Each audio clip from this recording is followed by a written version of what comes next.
चलते रहे। अगर आप खाली हाथ आते हैं और खाली हाथ चले जाते हैं तो आपका पुरुष योनि में जन्म लेने का कोई अर्थ ही नहीं बना। आगे बढ़ने के लिए तकलीफ का होना ज़रूरी है, क्योंकि छांव आते ही इंसान के कदम रुक जाते हैं और धूप में कभी कदम नहीं रुकते हैं। ज़रूरी नहीं कि हर चीज़ आपको किताबें और यूनिवर्सिटी में ही पढ़ाया जाएगा। बहुत से चीज़ें हैं जो आपकी खाली पेट और खाली जेब सिखाएगी, जो आपको कोई टीचर नहीं सिखाएगा। कहते हैं जरा सी छेद क्या हो गई मेरे जेब में, सिक्कों से ज़्यादा तो मेरे रिश्तेदार गिर गए। लाइफ में सबका स्ट्रगल होता है। हम लोग के भी लाइफ में बहुत तकलीफें आई थी। ज़िंदगी में इतने तकलीफ देखे कि अब अगर तकलीफ नहीं होता है तो तकलीफ होता है। ज़िंदगी ने उस मुकाम पर लाकर छोड़ा है जहाँ पसंद तो बहुत कुछ है लेकिन चाहिए कुछ भी नहीं।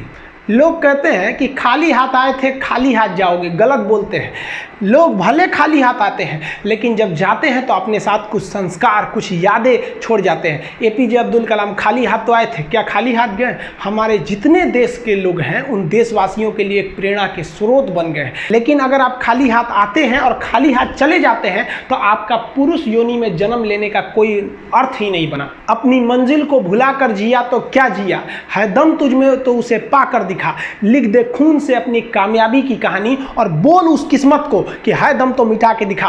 इसलिए कभी किस्मत को मत कोसिएगा, अपने हौसले से अपनी कहानी लिखिएगा। पसीने की स्याही से जो लिखते हैं अपने हौसले के इरादे, उनके मुकद्दर के पन्ने कभी कोरे नहीं होते। देखिए, शिक्षक और सड़क ऐसी चीज है जो खुद तो अपने जगह पे रहती है और दूसरों को मंजिल तक पहुंचा देती है। जितने स्टूडेंट हैं, आप जागो, आपको हम बताए भी थे, हमेशा बोलते हैं अधिकार कभी मांगने से नहीं मिला, इसे छीनना पड़ेगा। अगर कोई व्यक्ति आपको पहली बार धोखा दिया तो इसमें उस व्यक्ति का गलती है, लेकिन वही व्यक्ति अगर दोबारा धोखा दिया तो इसमें आपकी गलती है। सबसे समझदार होके चलिए और मिजाज में कुछ सख्ती भी रखिए। लोग पी जाते अगर समंदर खारा नहीं होता तो थोड़ा सा सख्ती भी बना के रखना चाहिए। इस दुनिया के कुछ दस्तूर हैं, आप किसी के लिए कितनी भी भलाई कर दे वो याद नहीं रखेगा, ये दुनिया का दस्तूर है। और आपकी गलती को कोई भूलेगा भी नहीं, इसे आप बुरा नहीं मानिए, ये दुनिया का दस्तूर है, इसे आप चेंज नहीं कर सकते। जैसे सूरज पूरब से निकलता है वैसे ही ये चीज़ें होंगी।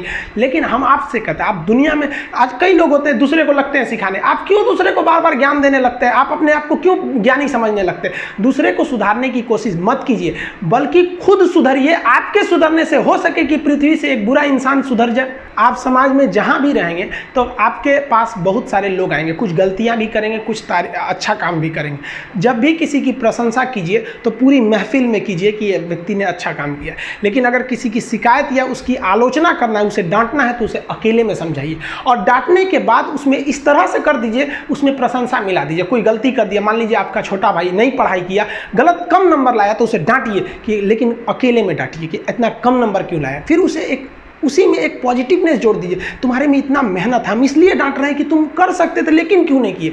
मतलब आप केवल इसे निगेटिव मत बोलते रहिए। और किसी भी रिश्ते को अगर बिगाड़ना है ना, चाहे कितना भी गहरा रिश्ता क्यों ना हो, उसकी कमियों को डेली कोंचते रहिए। तुम ये किया, तुम ये किया, तुम ये किया।